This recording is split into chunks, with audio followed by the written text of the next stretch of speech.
pessoal, meu nome é André Lafayette, eu sou professor e coordenador de clínica médica do grupo Eu Médico Residente. Este é o nosso canal do YouTube, onde a gente tem muito material legal a respeito de medicina, de todos os temas, de todas as disciplinas que você imaginar. A gente tem coisa legal aqui para vocês, tanto aprender medicina, quanto vocês acertarem questões de prova.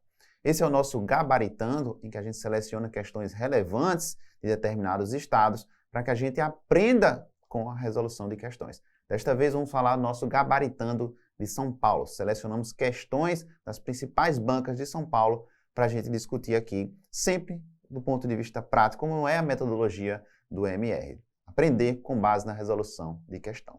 Então vamos começar aqui com a nossa primeira questão do Gabaritando São Paulo, uma questão da Santa Casa de Misericórdia 2023, acesso direto. Diz o seguinte: em uma consulta no ambulatório de clínica médica da Santa Casa de São Paulo, uma mulher idosa de 72 anos, hipertensa e ex-tabagista, atenção aqui às comorbidades dela, ela é hipertensa e ela é ex-tabagista, 20 maços anos, dislipidêmica, obesa, com evento trombótico prévio 2 anos, atrás, durante a internação por Covid-19. Queixas de dispneia aos esforços, edema de membros inferiores, ortopneia, dispneia paroxística noturna há 2 meses, um quadro mais subagudo, mais arrastado. Até então, não dá para a gente bater o martelo de qual é o diagnóstico dessa paciente. Ela é hipertensa e a gente pode remeter, por exemplo, a uma insuficiência cardíaca. Ela é ex-tabagista, pode remeter a gente, por exemplo, a um quadro de DPLC. Tem evento trombótico prévio, a despeito de ter sido durante um evento agudo, que foi a internação por Covid, mas também abre espaço para a gente pensar em TEP, seja um TEP agudo, seja um TEP crônico. Traz consigo o ecocardiograma recente, realizado em ritmo irregular, não diz que ritmo é esse, mas o ritmo irregular mais frequente de prova é a fibrilação atrial, mas a gente não precisaria dessa informação para acertar. Com fração de ejeção 57%. Quem pensou que pelo fato de a fração de ejeção aqui estar preservada, está normal, esse paciente não pode ter insuficiência cardíaca, se deu mal. Lembre que hoje em dia, até metade dos casos de insuficiência cardíaca é do tipo de fração de ejeção preservada. Então, sigamos. Aumento do átrio esquerdo, denotando aumento das pressões de enchimento do ventrículo esquerdo. Hipertensão arterial pulmonar com valor de 37 milímetros de mercúrio. Lembra que a pressão sistólica da artéria pulmonar maior do que 35 milímetros de mercúrio é um dado que reforça a IC de fração de ejeção preservada. Relação ventrículo direito, ventrículo esquerdo preservado, ou seja, não tem uma disfunção, uma dilatação do ventrículo direito. Então, não deve ter um aumento da pressão de artéria pulmonar a ponto de levar a uma disfunção do ventrículo direito. Entre as alternativas a seguir, assinale aquela que apresenta a hipótese diagnóstica mais provável da causa de dispneia na paciente retratada no caso clínico acima. Então, olha só, falou em prova em ortopneia, dispneia paroxística noturna, a primeira, segunda e terceira hipótese tem que ser insuficiência cardíaca. Ah, é patógeno pneumônico? Claro que não, mas na prova, pessoal, isso geralmente vai ser insuficiência cardíaca. Ela é uma mulher idosa, obesa, que tem um quadro possível, compatível com insuficiência cardíaca. Tem um ritmo irregular, provavelmente de FA, tem um aumento do átrio esquerdo, tem um aumento da pressão sistólica de artéria pulmonar. Então, essa paciente tem uma insuficiência cardíaca com fração de ejeção preservada, tem substrato suficiente para a gente pensar em ser de fração de ejeção preservada. Mas vamos lá, letra A, desculpem. Tromboembolismo pulmonar crônico com corpo pulmonar. Veja, pode ser um TEP crônico, embora seja menos provável, pode ser. Corpo pulmonar denota o quê? Que a gente tem uma doença pulmonar levando a uma disfunção de ventrículo direito. A disfunção de ventrículo direito poderia levar a edema de membros inferiores, poderia levar. Porém, essa paciente tem uma relação ventrículo direito, ventrículo esquerdo preservada. Então, não dá para a gente falar em corpo pulmonar, em disfunção de ventrículo direito.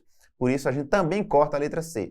Doença pulmonar obstrutiva crônica com corpo pulmonar. A gente não tem corpo pulmonar, é descartado pela relação VD-VE preservada. B, insuficiência cardíaca é o nosso diagnóstico.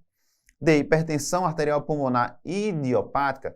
Na hipertensão arterial pulmonar, eu não tenho alterações nas câmeras esquerdas, então não justificaria, por exemplo, um aumento de átrio esquerdo. Ok? Então a gente já corta. E síndrome pós-Covid, alguns pacientes podem ficar com um dano parenquimatoso pulmonar devido a um Covid grave e isso levar a um quadro de dispneia persistente ainda mesmo após a resolução do Covid. Não parece ser o caso, não justificaria aqui, por exemplo, o paciente tem edema de membros inferiores, o paciente tem ortopneia, espineia paroxística noturna, aumento do átrio esquerdo não seria justificado por uma doença pulmonar. Então, de fato, essa paciente tem uma insuficiência cardíaca, defração de ejeção preservada, gabarito, letra B. Vamos adiante. Questão legal agora da USP São Paulo 2023, acesso direto, também questão bem recente. Temos um homem de 44 anos que há 9 anos é um quadro crônico, apresenta lesões na pele. Ao exame clínico observa-se infiltração difusa da pele e orelhas, além de madarose. Há várias pápulas e nódulos infiltrados de cor eritêmato acastanhados. Olha só a imagem, então é uma infiltração cutânea difusa, a pele meio espessada, tem pápulas, tem nódulos. O exame histopatológico de lesão cutânea evidenciou a presença de macrófagos espumosos ao redor de filete nervoso, então tem acometimento também de nervos periféricos. Então olha só, que doença é essa que causa acometimento de pele e acometimento de nervos periféricos? Estamos falando da hanseníase. Só faltou dizer que o paciente tinha alteração de sensibilidade. Então, principal hipótese diagnóstica, hanseníase. Que tipo de hanseníase a gente vai pensar? Olha só, a hanseníase difusa, acometimento difuso da pele, a gente não consegue precisar onde termina cada uma lesão.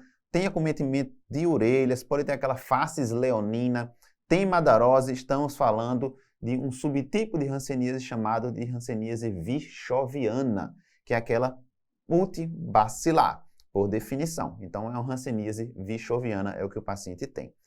Quais os achados clínicos laboratoriais encontrados na principal hipótese diagnóstica para o caso? Qual é a principal hipótese? Hanseníase vichoviana. Presta atenção que ele já deu o resultado do exame histopatológico aqui para a gente. E ele vai dar 3 alternativas que falam um exame histopatológico diferente do que ele deu aqui. Então, isso já permitia a gente eliminar 3 respostas e chegar ao gabarito até por eliminação. Então, olha só. Letra A. Exame histopatológico mostra depósitos hialinos e hemorragia na derme evidenciados pela coloração vermelho Congo. Não foi isso que mostrou no exame histopatológico, ele já disse o que mostrou.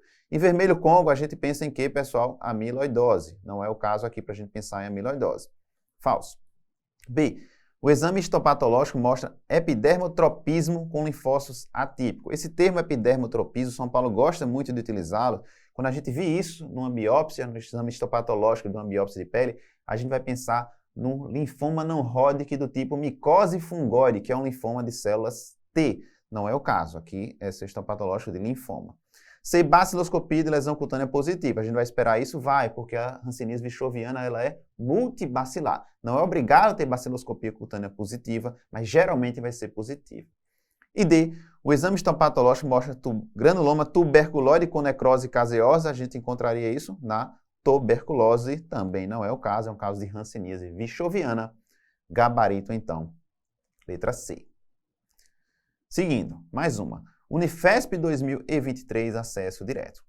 Em relação à prevenção primária de diabetes mellitus tipo 2 em adultos, qual a alternativa mais adequada? Letra A. Use metformina a primeira opção para prevenir ou postergar o aparecimento de diabetes mellitus tipo 2 nos grupos de risco? Não, pessoal. Mudança de estilo de vida, ou seja, MEV, previne diabetes em cerca de 60%. Já a metformina previne em torno de 30%. Então, mudança de estilo de vida é a principal ferramenta para a gente diminuir ou postergar o aparecimento de diabetes mellitus tipo 2. B. Mudança do estilo de vida são capazes de prevenir ou postergar o aparecimento de diabetes mellitus tipo 2 em curto e longo prazos. Perfeito. É a melhor maneira de a gente prevenir a diabetes mellitus tipo 2. Pode usar metformina, André? Pode usar também metformina, especialmente pacientes de maior risco. Pacientes obesos, pacientes, por exemplo, com síndrome metabólica, pacientes que têm hipertensão arterial sistêmica, que têm uma glicemia de jejum maior do que 110, mulheres com história de diabetes gestacional prévia e pacientes com menos de 60 anos. Nesse cenário, a gente pode associar a metformina. C. É necessária a perda de peso de 10 a 15% em pessoas com sobrepeso ou obesidade para prevenir ou postergar a diabetes mellitus. Não, a perda de peso que a gente objetiva é de 5 a 10%, que já traz benefício em termos de redução de morbidade e de risco cardiovascular. E D. Realização de atividade física moderada por 30 minutos 3 vezes por semana. Isso vai dar quanto? 90 minutos por semana.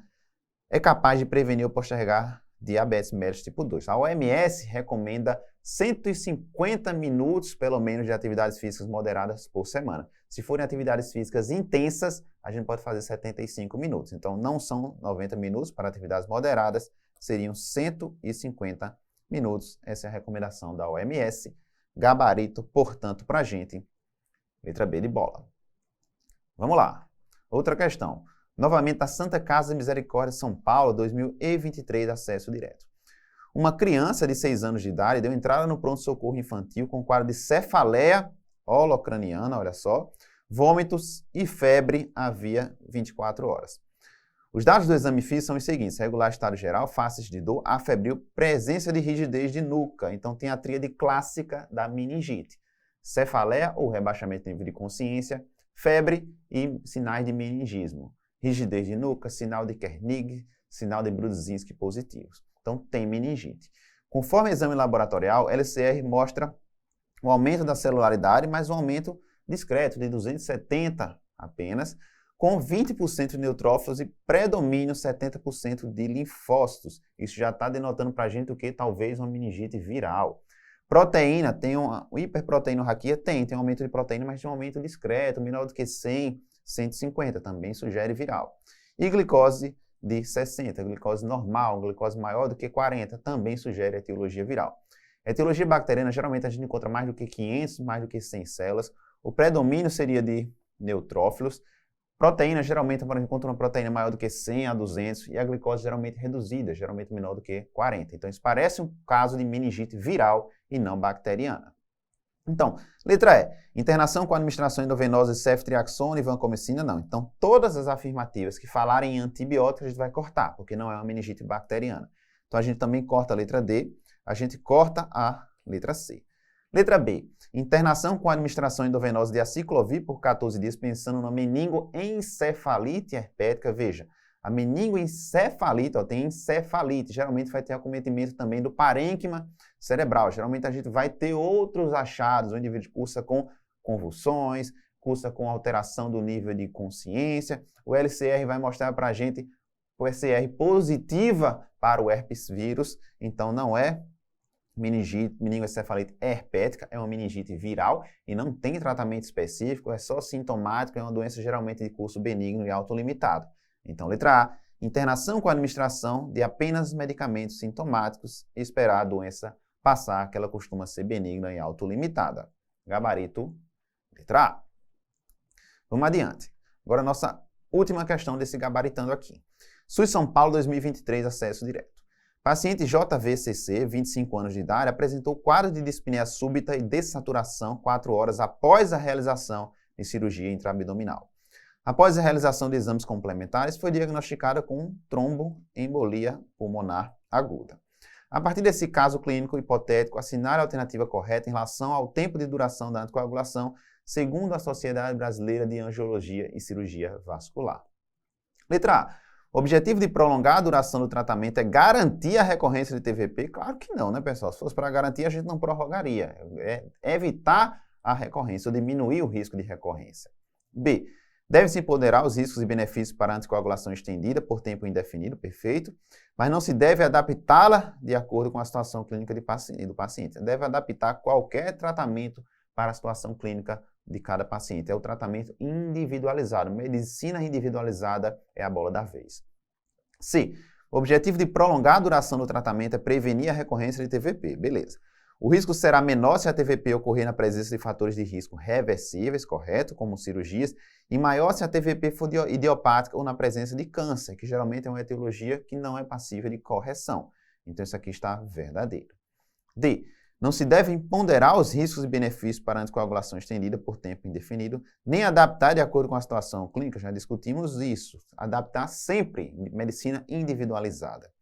E o objetivo de encurtar a duração do tratamento é prevenir a recorrência do TVP? Não. O objetivo de encurtar a duração é diminuir o risco de sangramento. O objetivo de prevenir a recorrência do TVP é através da ampliação, da extensão do tempo de anticoagulação. Então, isso aqui está errado. Gabarito para a gente, então, ficou como letra C de casa. Esse era o nosso Gabaritando para São Paulo. Forte abraço.